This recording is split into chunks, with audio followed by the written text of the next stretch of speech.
que votre oui. Mes enfants, il m'est cher de vous voir vous réunir dans la prière avec ma mère et assister comme assiduité à cette instruction religieuse qui vous aide à grandir dans votre vie intérieure. Je vous donne une mère comme modèle et comme guide pour vous aider à avancer plus rapidement.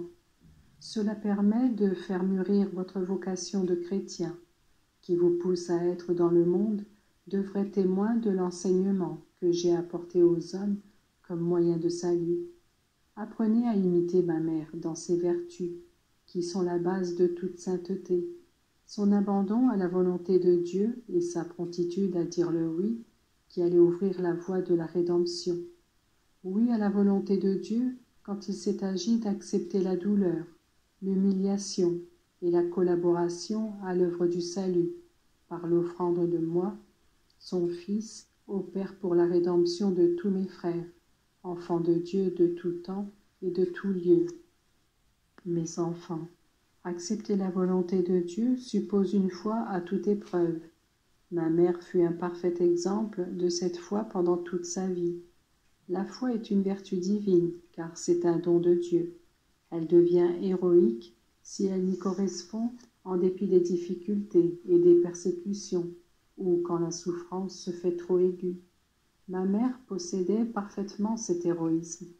Je souhaite vous rappeler un épisode de ma vie dans lequel sa foi a obtenu sa récompense méritée et qui a inauguré les nombreux miracles que j'allais accomplir pendant ma vie publique. Nous avions été invités avec les apôtres et quelques disciples à un banquet de noces. Vers la fin du repas, ma mère s'aperçut que le vin manquait et elle s'approcha de moi pour me le faire remarquer. Je lui ai répondu de manière un peu vive, parce que je ne considérais pas que le moment de commencer mes miracles était venu. Mais elle, confiante en la bonté de mon cœur, s'adressa avec foi aux serviteurs pour leur dire « Faites tout ce qu'il vous dira ». C'est ainsi que j'ai changé l'eau en vin et que le maître du repas s'étonna que le meilleur vin soit servi en dernier.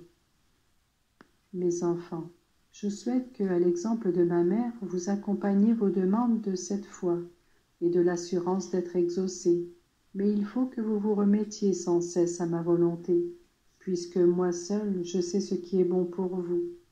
Vous n'imaginez pas à quels dégâts on pourrait arriver si le Seigneur réalisait vos demandes. Votre oui à la volonté de Dieu est un engagement de sa part à exaucer vos désirs, ceux qui concernent l'âme et le bien que vous voulez faire, comme ceux qui ont trait à votre santé et aux intérêts qui vous tiennent à cœur. Fiez-vous à ma mère et agissez comme elle. Les bénédictions que vous recevez de moi et d'elle seront le signe que Dieu approuve votre action, et elles feront fructifier tout ce que vous faites au centuple. Je vous ai dit que ma mère doit être votre modèle et votre force, autrement dit votre aide. Elle est l'auxiliatrice du peuple chrétien, ce monde que les artistes, que modelait sa statue, ont voulu déposer entre ses mains ou lui mettre sous les pieds exprime une réalité, car la puissance que Dieu lui a donnée est infinie. Elle commande aux forces adverses et en annule l'influence. Elle dirige les âmes et les porte à la sainteté.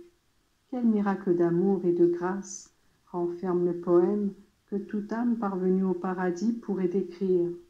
Amour et grâce, que Marie a répandu avec une délicatesse maternelle et avec la force qui vient de Dieu.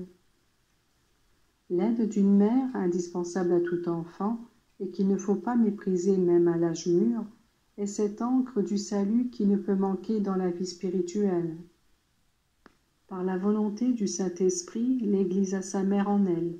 Toute âme qui désire être pierre vivante de l'Église, membre de mon corps mystique, doit se confier à celle qui a reçu du Père cette mission de maternité universelle.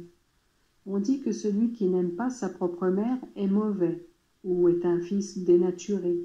De même, chez les chrétiens, celui qui n'aime pas Marie est un incapable, qui veut gravir l'échelle de la perfection, sans s'en donner les moyens appropriés.